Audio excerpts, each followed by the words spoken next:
Hey, morning preppers. Yeah, a little different today. So today's gonna be kind of busy. I think this is going away today. It's kind of chilly though. I normally shave my beard outside so I don't get hair everywhere. But we'll see what happens. Maybe in the middle of the day it won't be so nipply. Anyhow, so I normally start my day by either watching a little bit of news or trying to catch up with some of the preppers that I have a little bit more respect for. I'll be honest with you, I really like Pinball.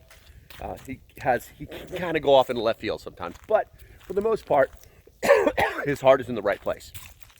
Watching his video this morning, I recommend that you do, talking about metal and plastic shortages coming.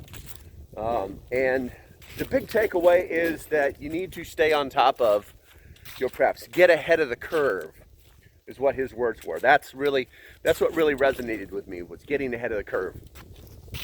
And that really means just a lot of people that prep don't really have long-term preps.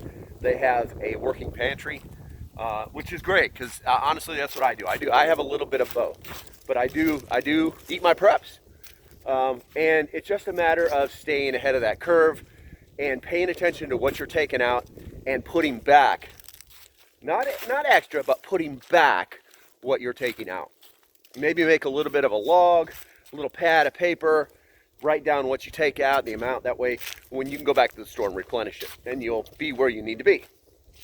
So, I think that's going to be the goal for today.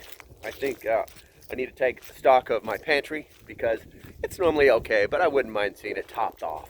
Basically, that's what it is. Just topping off, like topping off the tank. Okay. Until the next time, stay safe, have a great day, and yep,